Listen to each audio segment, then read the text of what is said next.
Então sejam bem-vindos a esta segunda parte da aula. Nossa sexta aula, estamos falando sobre a patrística grega, especificamente de São Basílio Magno. E vamos falar agora de São Gregório Nazianzeno e São Gregório de Nissa, que são chamados padres capadócios, tá certo? E este curso é para o curso de Teologia para Leigos, que é aula de filosofia medieval. Bom, outro importante chamado padre da igreja grega Capadócia é o Gregório Nazianzeno. E aí vamos falar um pouquinho sobre ele. Gregório Nazianzeno.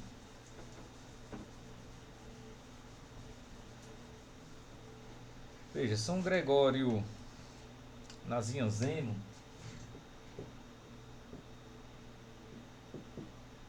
São Gregório Nazian, ele também tem ideias importantes, para a gente compreender, ainda que em resumo, claro, Ele também está ali no século IV, viu? Ele, o Basílio Magno e o Gregório de Nissa, estão no mesmo século, certo, gente? Inclusive, eu mencionei para vocês que o Gregório de Nissa, e o Basílio Magno são irmãos. E o Gregório Nazianzeno era amigo deles, então eles eram muito próximos ali, viviam todo mundo ali na mesma região. Bom, então vejam, o Gregório Nazianzeno, também chamado de o teólogo, foi um importantíssimo padre da igreja e doutor da igreja, E ele é conhecido, primeiramente por por sua profundidade em suas homilias, Isso era uma das marcas dele. Ele tinha os escritos que nos estou traduzem essa profundidade, nas suas homilias. Assim também como Gregório Magno não, como Basílio Magno. Ele defendia a consubstancialidade do Filho e do Espírito Santo, que essa ideia, que já vinha, como eu falei, de Santo Atanásio, depois é reafirmado por São Basílio Magno, também por Gregório Nazianzeno, a consubstancialidade da Trindade, ou seja, as três hipóstases, as três pessoas possuem uma única natureza, e isso se chama de consubstancialidade, certo, gente? O Espírito Santo, ele é consubstancial ao Pai e ao Filho, assim também como o Filho é consubstancial ao Pai e ao Espírito. Consubstancial quer dizer que tem uma mesma substância, a substância divina ou a chamada natureza divina, certo? Eu quero até falar um pouquinho sobre esse termo natureza, Mas antes disso, vocês coloquem aí que o Gregório Nazianzeno também está ali defendendo. E é importante a gente colocar isso porque até então a gente não se tinha uma teologia da Santíssima Trindade. Eles é que estão ali tentando entender isso aí, viu, gente? Eles é que estão ali tentando, no combate à heresia ariana, tentando formular a doutrina da Santíssima Trindade. Então nós temos aí na defesa de São Gregório Nazianzeno a consubstancialidade.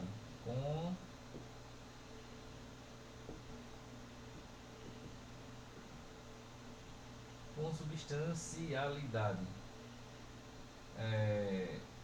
do Pai, do Filho e do Espírito Santo. Ou seja, eles têm uma mesma substância e uma mesma natureza, A natureza é ousia, que às vezes também se traduz ousia por forma, Eles têm uma mesma natureza. Aí veja, a palavra natureza é importante fazer uma distinção quando falamos em natureza, porque a natureza pode ser entendida pelo menos em dois sentidos, Ou a natureza natural, que pelo menos em três sentidos, na verdade. A natureza natural, que é a natureza mesmo, a gente chama de natureza, os rios, a vegetação, as paisagens, Então a gente chama isso de natureza. Aí, só que para ser mais específico, essa ali é a natureza natural, tá certo?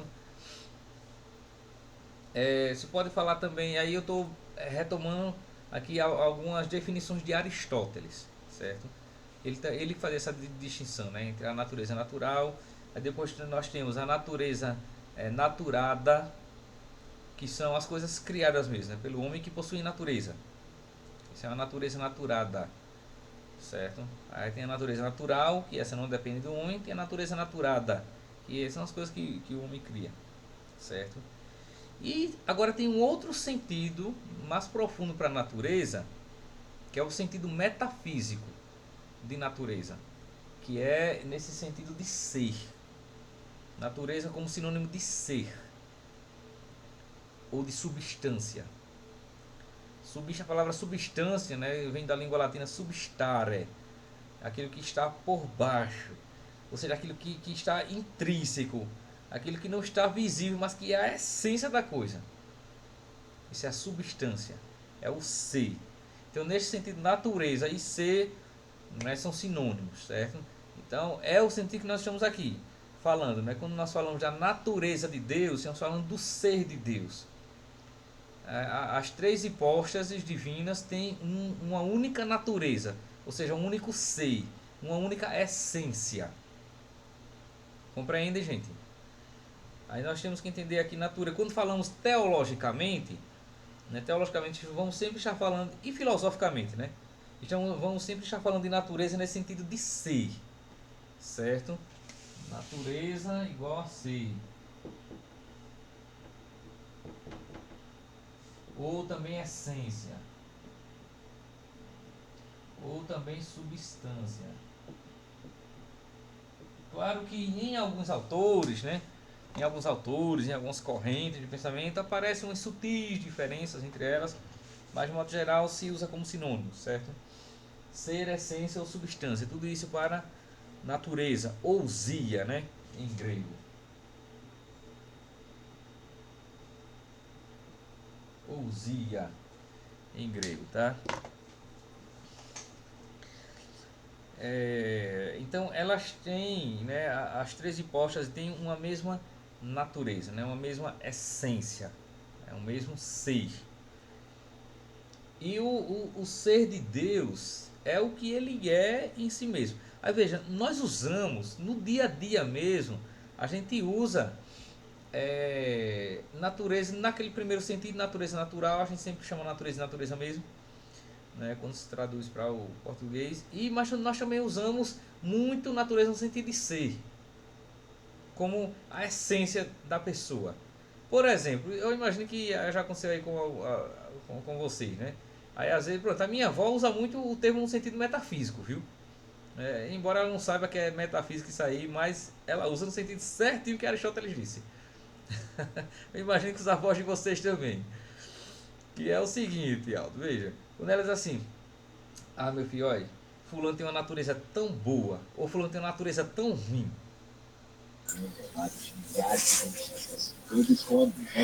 Eu me lembrei de uma história do sapo e do escorpião. Sabe dessa história? Para Ah, sei, atravessar o mas rio. conta aí novamente, Aldo. Mais ou menos assim, que para atravessar o rio, aí o escorpião ia morrer afogado. Ele deixa aí na sua carcunda, aí o sapo, não, você vai me matar, vai me picar. Não, vou não. Aí no meio do caminho, o escorpião, pô, ferrou ele. Ah, rapaz, você vai morrer nós dois. Por que você fez isso? É da minha natureza. Pronto. É exatamente isso aí, perfeito. Bem recordado. Então, as pessoas comuns usam muito o termo natureza nesse sentido de essência. Quando diz assim, fulano tem uma natureza ruim, ou seja, ele tem uma essência ruim. Ou fulano tem uma natureza tão boa. Ou hoje eu estou com uma natureza tão ruim. Né? Sempre a gente usa natureza nesse sentido de ser, de essência. Entende? Que este é o sentido que nós usamos no mundo filosófico e teológico. É o ser, é a natureza como essência, como ser mesmo da coisa. E o ser, né, já falei isso para vocês, acho que foi na outra disciplina de teologia filosófica, né? O ser, gente, de uma coisa, né, é aquilo que a coisa é. É aquilo que a coisa é em si mesma, sem nenhum acréscimo de nada, de modo simples, sem nenhuma coisa composta, sem nenhuma coisa adicional, sem nenhum acessório. O que a coisa é porque é em si mesma. Isso é o ser da coisa. Entende? É a essência da coisa, né? Então, nesse sentido, né, as coisas possuem essência. E é por isso que a gente consegue distinguir uma coisa de outra, porque as coisas têm essência. E a nossa inteligência é capaz de apreender isso aí. Entende, Josiane? Entende, Jéssica? Graça, né, Henrique? Mais ou menos, professor. Essa é aquela parte da filosofia que meu juiz dá um nó. Mas o senhor fica cansado, se eu puder. Trazendo exemplos, né? Quando eu assisto às aulas do Padre Paulo Ricardo. Sim, sim. Aí quando ele fala, aí vem os exemplos e me ajuda um pouquinho. Sim, sim, sim. Então veja, a essência, né, o ser de uma coisa é aquilo que ela é em si mesma, né? Então, tipo, quando você vê um livro, por exemplo, você vê um livro, o livro possui uma essência. É por isso que ninguém confunde isso aqui com um elefante. Porque existe uma essência e a nossa inteligência é capaz de apreender e não confunde isso aqui com nada no mundo. Ninguém vai achar que isso aqui é um serrote, nem que é um elefante, nem que é um sorvete. Porque a nossa inteligência já nos guia automaticamente. Isso é um livro, por causa da essência do livro. A livridade. Entende? Tem uma essência que é a livridade. Então, tanto isso quanto isso aqui, olha, são livros. Apesar de forma diferente, mas tem uma mesma essência, ser livro. Não é? Quando você vê, sei lá, né, um gato, você não confunde o gato com nada nesse mundo. Você não vai achar que o gato é uma escada, que o gato é uma cadeira. Porque a sua inteligência é capaz de apreender a essência do gato. Existe uma essência universal do gato, e a gente aqui poderia pensar um pouco, né, no mundo das ideias de Platão. Existe aquela essência universal pela qual a gente sabe distinguir uma coisa da outra. Então quem vê o gato, né, independente se é preto, se é branco, se é grande, se é pequeno, se é gordo, se é magro, se é de uma raça tal, de outra raça tal, a gente sabe que é um gato, porque ele tem uma essência. A gente poderia falar uma gatidade, sei lá. Então essa essência do gato, a gatidade, não faz com que a gente apreenda assim automaticamente que aquilo ali é um gato, não é outra coisa. As coisas, elas possuem essência, e essa essência é o ser. Então o gato tem um ser, o livro tem um ser, não é? Um lápis tem um ser, tudo tem um ser pelo qual a gente consegue distinguir uma coisa de outra. Compreendem? Assim também com Deus, né? Existe o ser divino, existe a essência divina, né? Que não se confunde com nada, que é uma essência simples.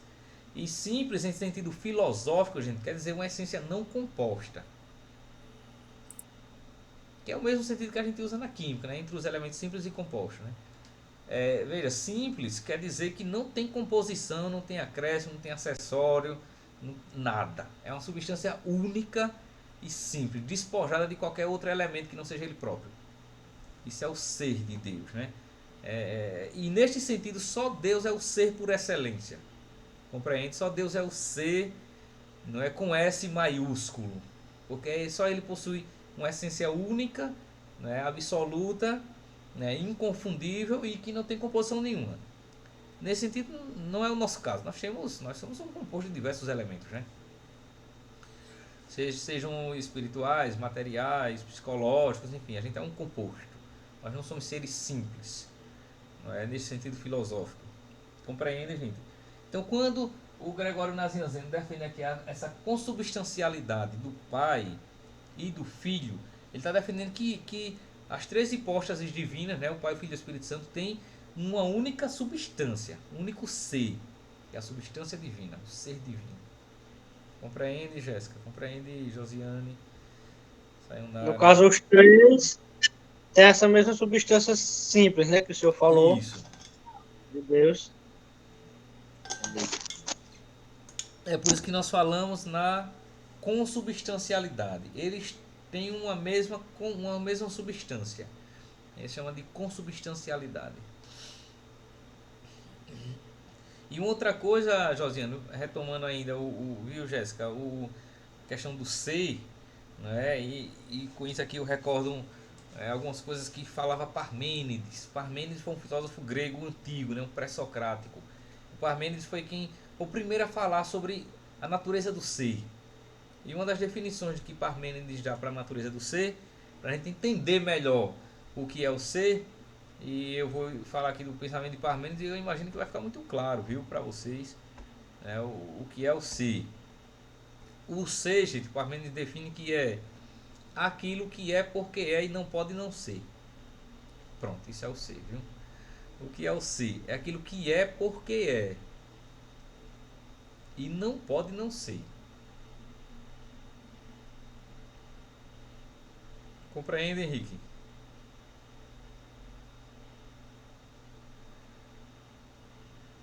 De quem entendeu, gente?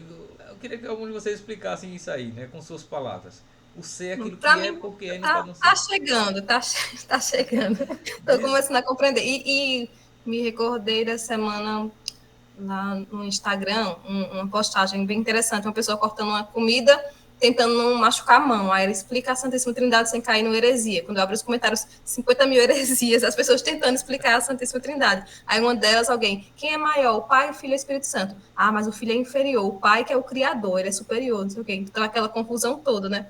Então aqui, isso já traz para mim a questão da Santíssima Trindade, da união, né, dessa unidade deles. Isso. É um Deus só, é o único Deus. É por isso É que o o único cristianismo é uma Deus, religião monoteísta e não uma politeísta. única natureza. Somente Cristo, né, que tem a natureza, é divino, na verdade, mas ele tem a humanidade, só Isso. Cristo.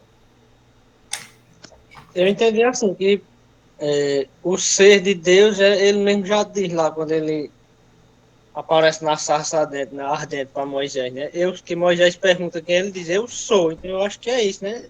Ele é, como o senhor disse aí, né? Ele é porque é e não pode não ser. Então, eu É, entendi assim, que é o ser único, o ser diferente da gente. A gente é composto, ele é simples e é único, e só é ele, pronto, e acabou. exatamente.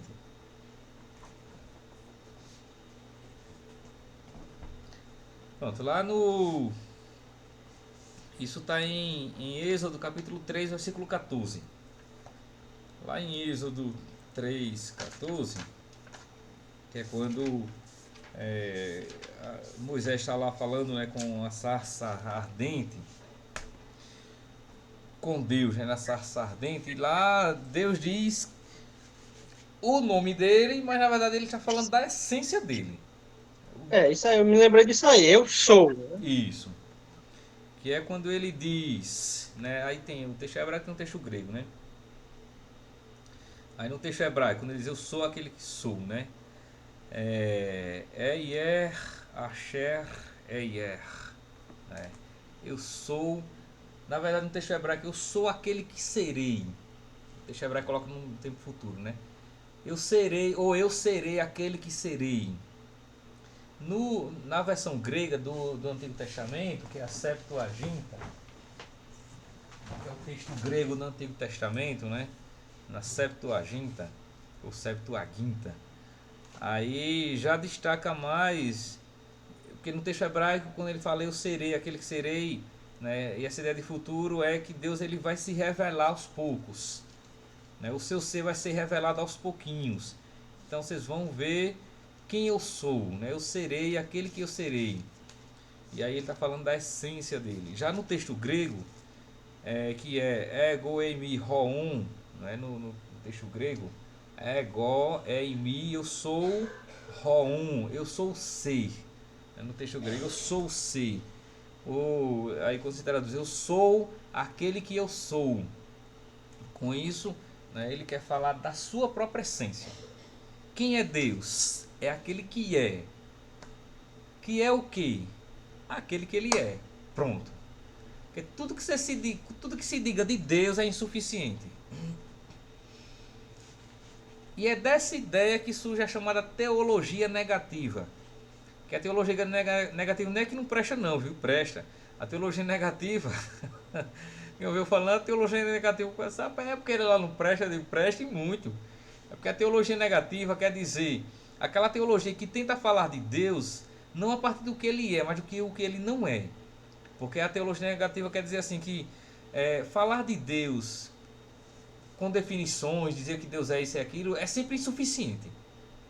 Então é preferível dizer o que ele não é do que o que ele é. Porque o que você diga de Deus, ele é mais do que aquilo.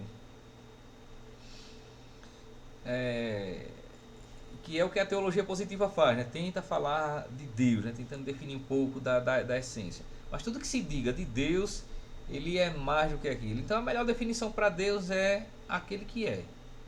Aquele que é, aquele que era, aquele que virá, né? Deus é aquele que é. Ego eimi hoon, né? Eu sou o ser. pronto, acabou-se, não é? Aí, agora, o texto hebraico, né, traz essa coisa do futuro, que isso é muito interessante, né? Quando diz Asher, Asher, né? Eu serei aquele que serei. Ou seja, eu vou me revelar aos pouquinhos, né? Você vai ver quem eu sou. E vejam, neste sentido, né, quando Deus diz eu sou aquele que serei, não é? Isso vai acabar recebendo uma definição lá no Novo Testamento. Lá no Novo Testamento, né, se diz quem é Deus. Lá no Novo Testamento se diz quem é Deus. Porque no Antigo Testamento se diz Deus é aquele que é. Não é? Deus é aquele que é. Aquele que é, isso, né, de algum modo pede uma resposta. Aquele que é o que? Lá no Novo Testamento vai se ter uma resposta, né, para isso. O que é que Deus é? Que está inclusive lá na carta de São João. Em João, na primeira carta de São João, José, no capítulo 4, versículo 8. O que é que Deus é? Aí nós temos uma definição de Deus. Quando São João diz Hotheos agape estin. Hotheos agape estin. Que vai se traduzir em latim por Deus caritas est. Em português, Deus é amor. É a melhor definição para falar de Deus, que ainda assim não dá para a gente entender muita coisa, mas é esta. Hotheos agape est. Deus é amor. Amor no sentido agape. Que vocês recordam que há aquela distinção entre os 3 tipos de amor, né? O amor... Agape, eros e filia. Isso. O amor agape, eros e filia, né? O amor eros é o amor, né, de relacionamento. O amor filia, aquele amor de amizade.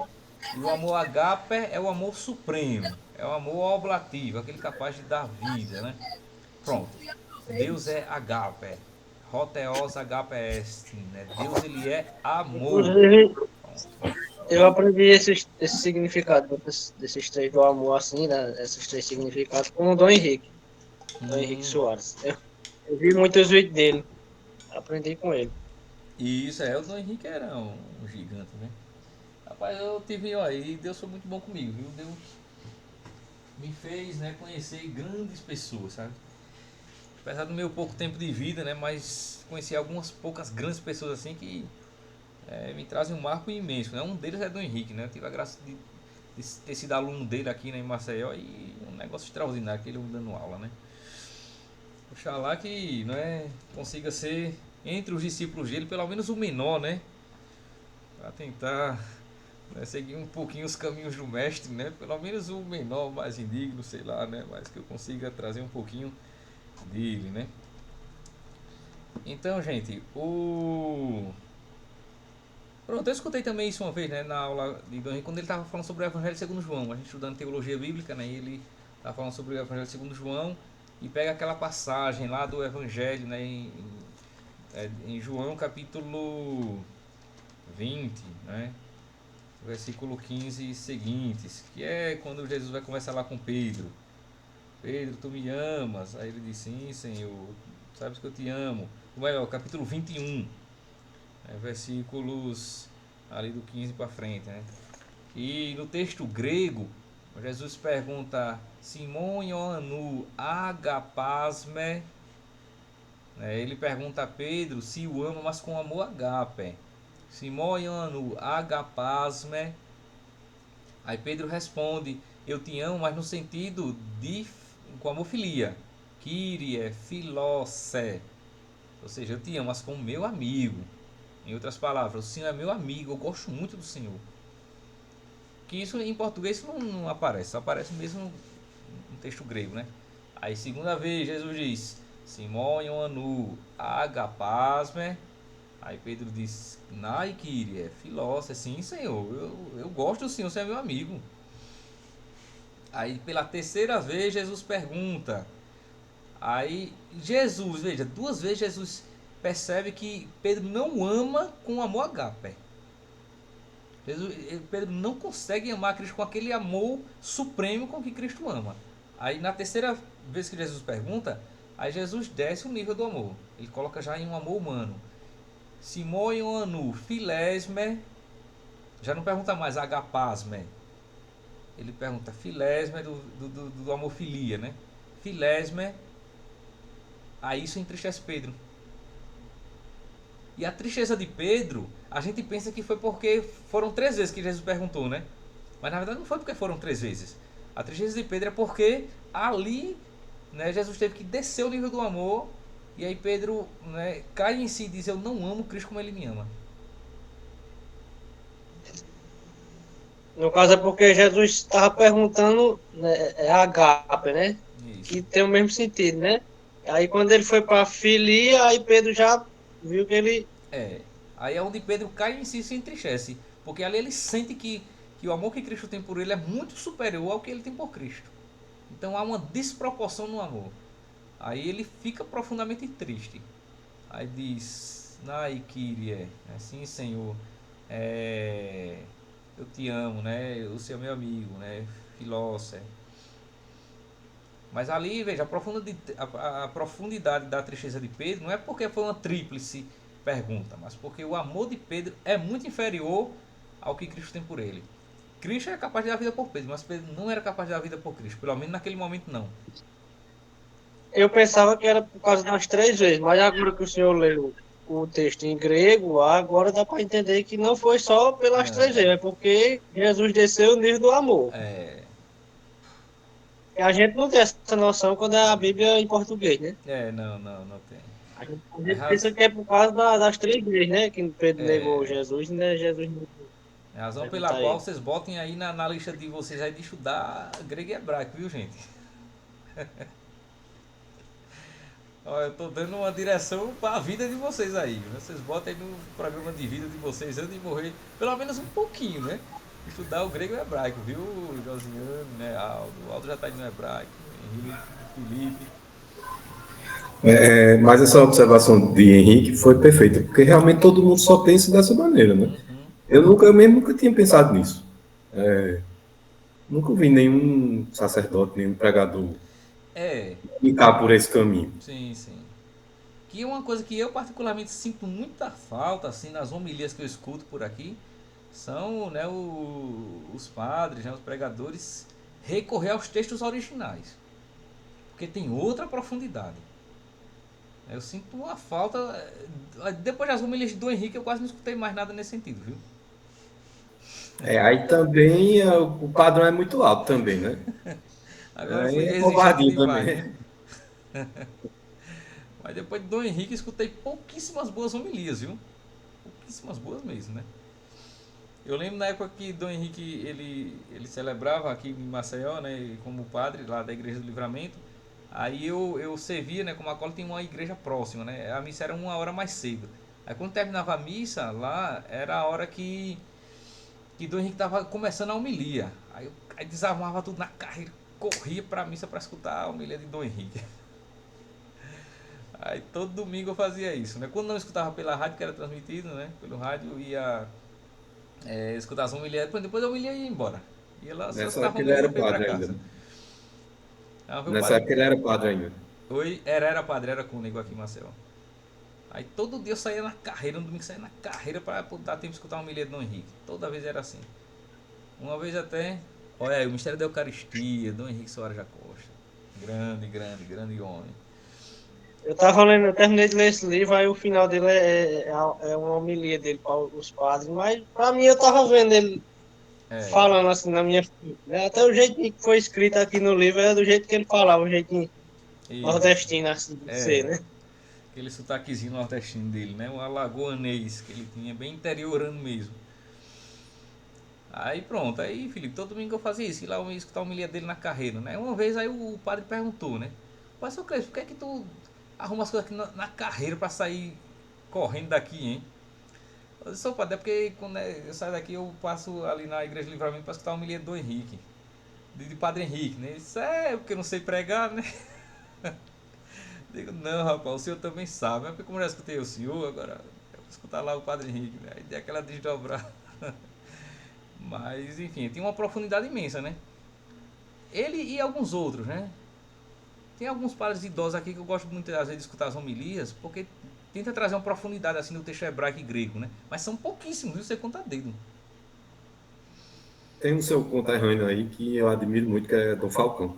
Sim, sim, O homem é sim, uma sim. enciclopédia ambulante. Sim, sim, ali é um grande também. Muito amigo do Henrique ele era, inclusive. Né?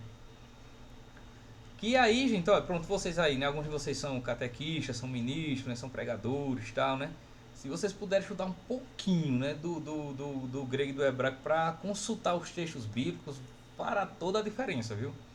Eu tava aqui dizendo que, olha, Eu vou entrar naquele canal que o senhor falou. isso. Do... Tem um Eu canal até de um. notei aqui. Pronto, tem um canal de um professor daqui, né, amigo meu. O nome do canal é Confraria de Línguas Clássicas. Aí lá ele tem um curso de grego, de latim e de hebraico, gratuito, lá no YouTube. Né? É só vocês seguindo lá que vai dar pra Eu vou fazer você. o dever. É. Aí o de hebraico que ele tem, completo é de hebraico moderno, mas ele agora tá fazendo de hebraico bíblico, né? Aí vai ajudar muito isso aí, viu? Até tava conversando com ele esses dias falando sobre isso aí, né? E tem um de grego que ajuda muito, tá? Aí grego para o Novo Testamento e hebraico para o Antigo Testamento, né? Porque a profundidade é outra, gente, quando você vai para os textos originais. Né? Tem coisa nas Sagradas Escrituras que quando você vê nos textos originais é outra visão, é outra coisa, é outra profundidade. Compreendem? Aí como a gente ainda tem, né, pelo menos uns 30, 40 anos aí de vida, mais ou menos isso, aí dá para fazer um pouco disso aí, né? É só ir aos pouquinhos que vai dar certo. Certo? Bom, então voltando aqui, né, para o Gregório Nazianzeno, ele fala dessa consubstancialidade, Jéssica, viu? Que é a mesma substância. Deus é o ser, né? Deus é o ser. E aí eu falava, né, o Henrique falava, né? Ele explicava, Deus é o ser, aquele que é. E o ser, gente, a definição do ser quem dá é Parmênides, viu? Que é esse filósofo pré-socrático, que ele é pagão, não é um filósofo cristão, né? Quando ele definiu o ser é aquilo que é, né? O ser é, ele dizia assim, o ser é e o não ser não é. E aquilo que é porque é. E aquilo que é porque é não pode não ser aquilo. Entende? Ou seja, a essência da coisa é idêntica a si própria. E não se confunde com nada. Bom, além disso, da defesa, né, da consubstancialidade, o Gregório Nazianzeno, São Gregório Nazianzeno também enfatizou muito, né, isso aqui realmente ele deu uma ênfase muito boa, né, no seu pensar teológico, a experiência espiritual. Ele foi um dos primeiros grandes pensadores a defender a necessidade de uma profunda experiência espiritual com o divino no cristianismo. Ele vai fazer toda uma teologia da experiência.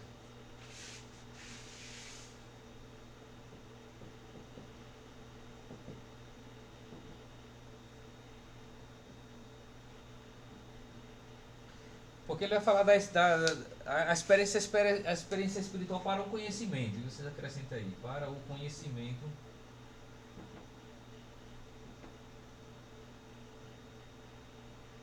de Deus.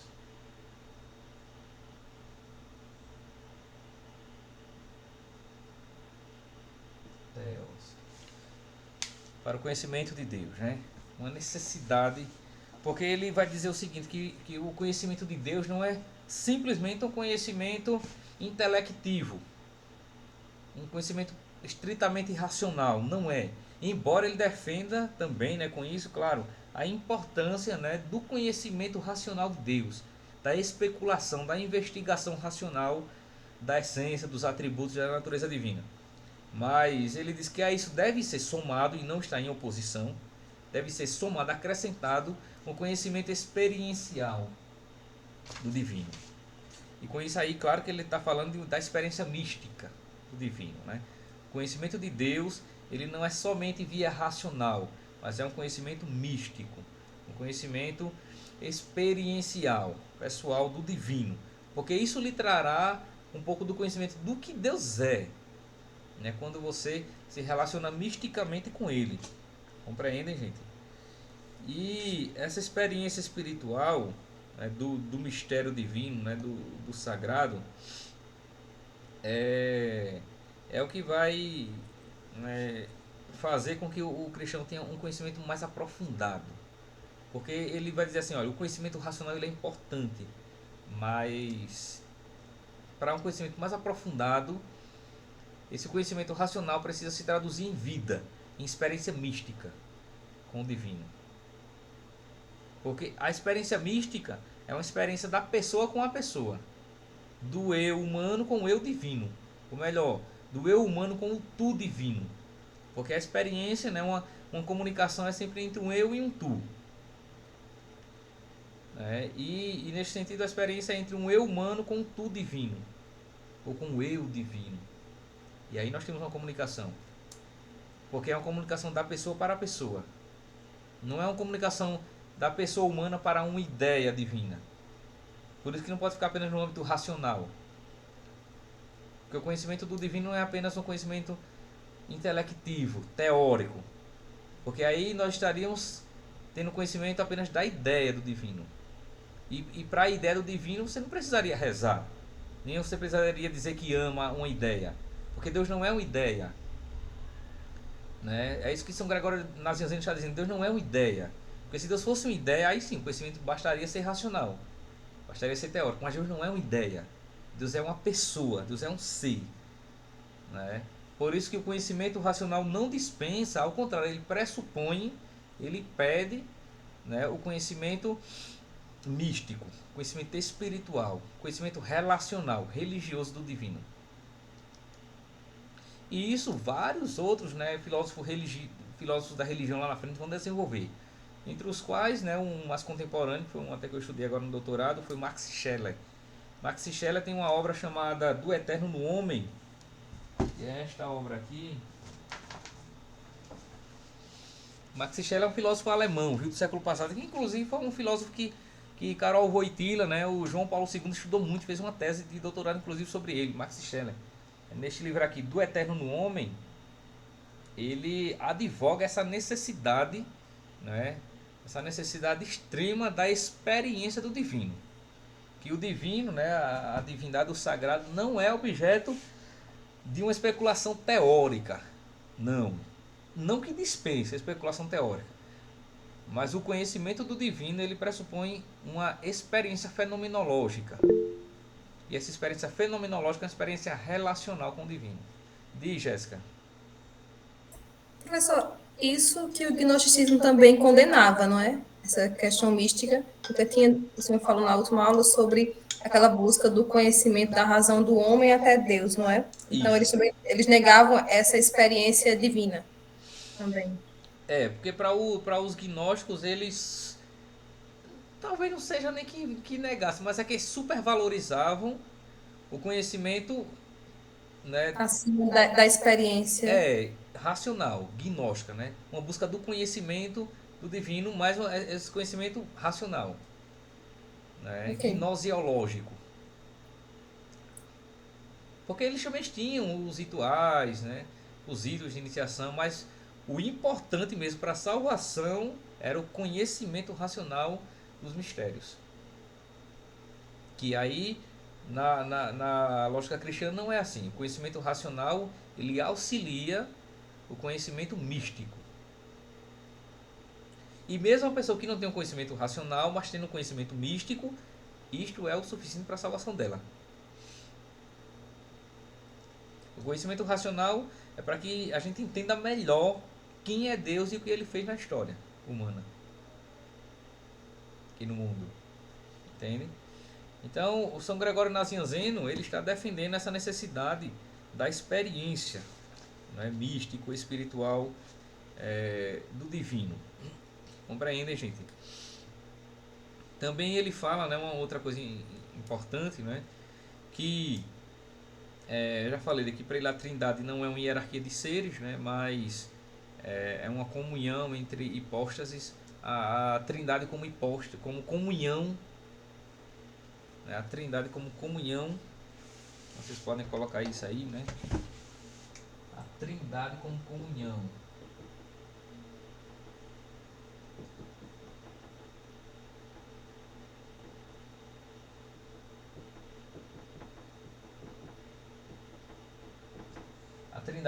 a trindade, né, que é comunhão das hipóstases. Comunhão das hipóstases divinas. A trindade, né, é igual a comunhão das hipóstases.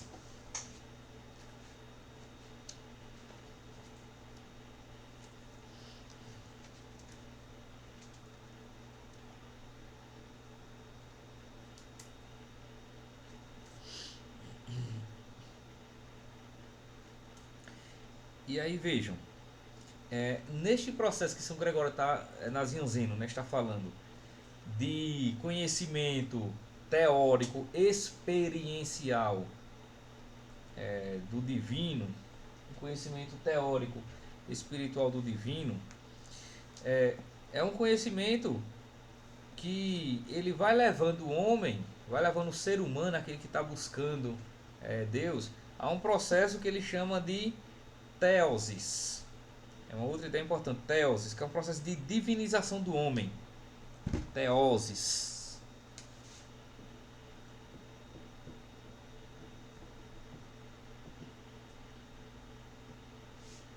Teosis. É um processo de divinização, viu? Ou também chamado de deificação. Ou seja, o divino vai tornando o homem divino. Deus vai divinizando o homem. Quanto mais místico o homem vai se tornando, não é? Quanto mais ele vai experimentando o divino, mais ele também vai se tornando divinizado. É como que Deus vai trazendo o humano para o seu mundo. O homem, ele, embora esteja aqui no mundo da matéria, mas por esta vida espiritual, a vida mística, o homem vai adentrando no mundo divino, né, até isso se consumar na eternidade, no total mundo de Deus, na total realidade divina. Professor, a bilocação seria uma questão assim, que o homem já está mais divinizado e aí consegue se bilocar, como o Padre Pio, por exemplo? Seria no sentido de que é a santidade. Porque São Gregório das Nazianzenas dizem assim, que a vida santa vai... Pronto, a vida santa, a conversão, é esse processo de divinização do homem. Que ele vai se afastando dos limites da matéria, da imoralidade, do pecado, e vai adentrando no mundo de Deus, que é o mundo sagrado, o mundo santo. Então a santidade, os dons, a vida espiritual, tudo isso faz parte desse processo. É claro que alguns são mais evoluídos, como os santos, né? Padre Pio e outros, né? Estão mais evoluídos nesse processo de divinização. Entende? Mas esse é o processo de santificação, de santidade. Que aí São Gregório Nazianzeno, assim como São Gregório de Nissa, que nós vamos ver na próxima aula, né? Eles têm essa ciência que isso é um processo. Não é? A conversão, esse processo de conversão é um processo de deificação, gente. É um processo de ir se divinizando. Não é? É um processo de ir adentrando mais ainda em Deus. Que isso é a própria vida cristã, né? A vida cristã, ela é esse processo de ir adentrando no mundo de Deus. De ir deixando o nosso mundo pecaminoso, limitado, material, finito, e adentrando no mundo infinito de Deus. Isso é o processo de divinização, de deificação, e isso é proporcionado por meio da conversão, que é um processo ininterrupto, ou pelo menos deve ser, um processo ininterrupto que dura a vida toda e depois desta vida, né? São Gregório Nazianzeno e o de Nissa tem essa ideia, né? Que esse processo de aperfeiçoamento em Deus não é só para esta vida não, mesmo na outra vida a gente vai dando continuidade. É porque Deus vai nos absolvendo. A ideia deles é essa. Deus vai nos absolvendo até colocar-nos totalmente em si, né? Até colocar-nos totalmente dentro dele. Que isto é o céu, né? O que é o céu? É Deus. O céu não é um lugar. O céu é o próprio Deus, né? Ir para o céu é ir para Deus. Né? A gente imagina o céu como um lugar para ficar melhor, para a gente entender em termos humanos, né? Porque não dá para entender senão a gente, se não colocar uma linguagem humana, senão antropomorfizar um pouco isso aí, né?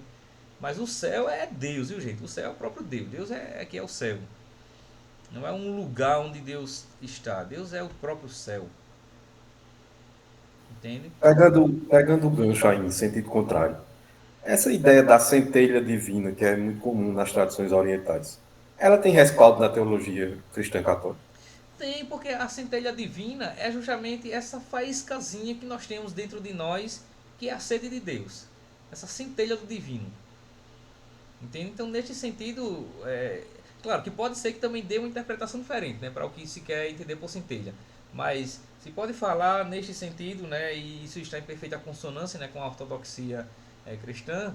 Quando eu falo ortodoxia, gente, estou falando do pensamento correto, né, a doutrina correta, se não me disser ortodoxia. Então, condiz com a ortodoxia cristã essa ideia de que o ser humano ele tem uma centelha do divino, que é essa aspiração natural por Deus, que é algo natural. Né? Essa sede que nós temos pelo infinito, de perfeição, essa sede de algo maior, isso é natural no ser humano, por isso que ele cria a religião, seja lá qual for a religião, é por causa dessa centelha do divino, que é uma aspiração natural por Deus, ou pelo divino, ou pelo sagrado, seja lá o que se entenda por isto, entende? É a centelha do divino, que o próprio verbo, que Santo Irineu vai chamar isso de logoi espermaticoi, né? Que é a semente do verbo. A semente do verbo que está no ser humano e que está também na criação, aspirando o divino. Compreende, Felipe? Mas não é uma natureza divina. Não, não é uma natureza. É um desejo de Deus. Pronto. Pode entender essa centelha divina como um desejo de Deus no coração do humano, do homem. Aí, nesse sentido, faz parte da natureza humana. Ela ensina a natureza, ela faz parte da natureza humana. Porque o homem naturalmente se pergunta por Deus. Aí, como o homem naturalmente se pergunta por Deus, e isso é uma busca universal do divino, né? Todos os homens de todas as épocas se perguntam pelo divino, seja lá o que ele quiser entender por divino, mas algo que está para além do humano, entende? E isso é essa centelha do divino que está presente no coração humano. Aí isso faz parte da natureza humana. É por isso que se diz, a gente se diz isso na filosofia da religião, que o homem é um homo religiosus, ou seja, ele é um ser religioso por natureza. Assim como o homem é um animal político, um animal racional, né, ele é também um animal religioso, porque ele tem uma centelha do divino dentro dele, uma busca natural pelo divino. Sempre foi assim na história humana. Sempre uma busca por algo maior do que ele, que seja a explicação de tudo que está aí.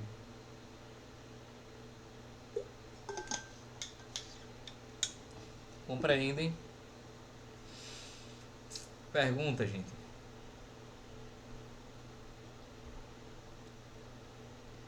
Josiane, ficou tudo claro? Josiane, Jéssica, Sayonara, Michelane, Graça.